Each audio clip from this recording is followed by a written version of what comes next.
दोस्तों नमस्कार। आज 15 जुलाई सन 2022।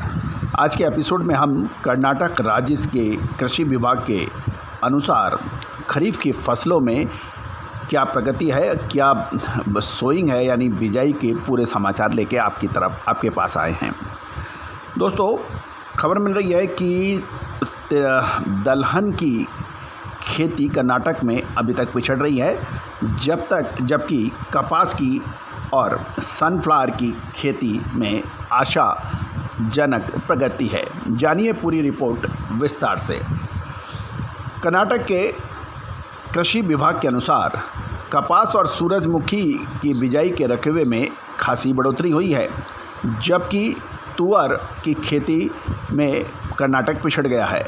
लेकिन मूंग की जो बुआई है उसके अंदर आशाजनक प्रगति है और कर्नाटक के कृषि विभाग के अनुसार खरीफ की फसल के तहत बिजाई का कुल रकबा 8 जुलाई सन 2022 तक 43.91 लाख हेक्टेयर था, जो कि पिछले साल की समान अवधि के अंदर 38.67 लाख हेक्टेयर से काफ़ी अधिक है। अतः ये एक राहत की खबर है। कर्नाटक में धान की बुआई 1.10 यानी 1,10,000 हेक्टेयर में हो चुकी है, जो कि पिछले साल 1.28 लाख हेक्टेयर में थी। यानी धान की बिजाई में कर्नाटक पिछड़ रहा है। ज्वार की बिजाई 56 हेक्टेयर की तुलना में 46 हेक्टेयर में हुई है, यानी ज्वार में भी कर्नाटक पिछड़ रहा है। मक्का की खेती 10.33 लाख हेक्टेयर की तुलना में 10.49 लाख हेक्टेयर में हुई है, यानी मक्का की बिजाई में कर्नाटक आगे चल रहा है। बाजरे की बुआई 1.17 लाख हेक्टेयर की तुलना में 1.03 लाख हेक्टेयर में हुई है, यानी बाजरे में कर्नाटक अभी पिछड़ रहा है। अभी खरीफ की बिजाई के बारे में पूरा सटीक अनुमान लगाना मुश्किल है, क्योंकि अभी साउथ वेस्ट मानसून यानी दक्षिण पश्चिम मानसून के तहत बिजाई के और समाचार आएंगे। कर्नाटक राज्य में तुअर की बुआई 8 जुलाई सन 2022 तक 8.13 लाख हेक्टेयर में हुई थी, जो कि पिछले साल कहीं अधिक 10.03 लाख हेक्टेयर में हुई थी। तो तुअर के में कर्नाटक पिछड़ रहा है। मूंग की बुआई 3.60 लाख हेक्टेयर की तुलना में 3.55 लाख हेक्टेयर में हुई है। अतः मूंग की बुआई के अंदर भी कुछ पिछड़ा न है।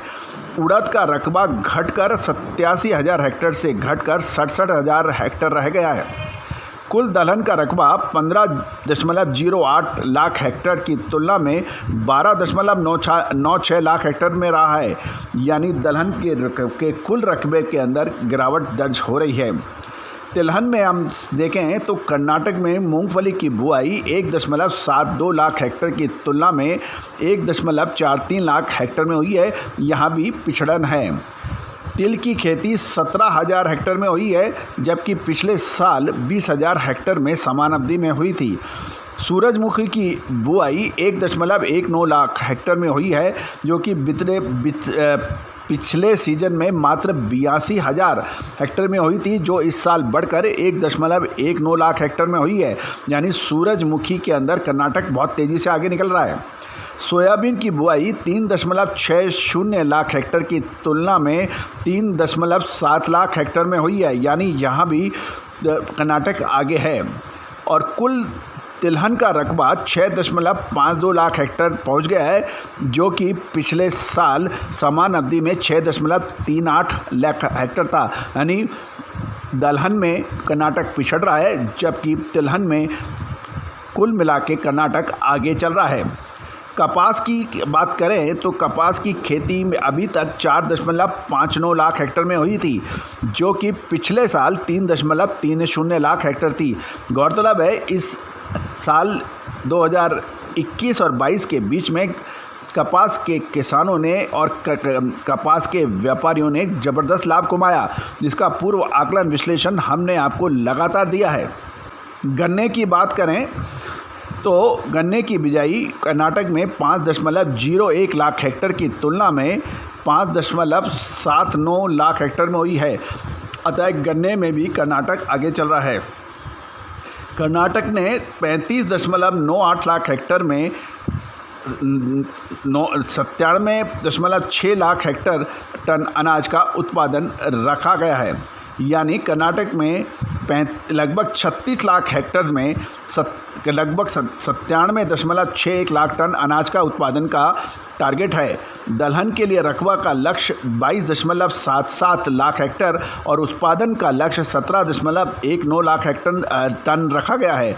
राज्य में तिलहन का रकबा 9.37 लाख हेक्टर और कपास के लिए लगभग 7.28 लाख हेक्टेयर का लक्ष्य रखा गया है।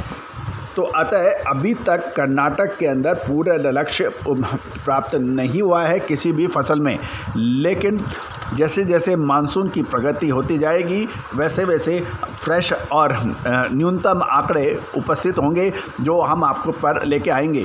दोस्तों, यदि अभी तक आपने चैनल को सब्सक्राइब नहीं किया है और पहली बार विजिट किया है तो चैनल को सब्सक्राइब करना बिल्कुल ना भूलें, क्योंकि देश विदेश की सभी महत्वपूर्ण खबरें एवं रिसर्च आप तक पहुंचाता है देश का पहला चैनल जो 42 कमोडिटीज़ पर आपको अपनी बात रखता है, चाहे वो तिलहन हो, दलहन हो, कपास हो, गवार सीड हो, सोना चांदी हो, कच्चा तेल हो, शेयर बाज़ार हो या फिर स्टील या पॉलीमर्स जैसे शानदार कमोडिटीज़ हों या फिर कोल, इन सभी पर विश्लेषण आप तक पहुंचता है अजय एस्ट्रो मनी गुरु।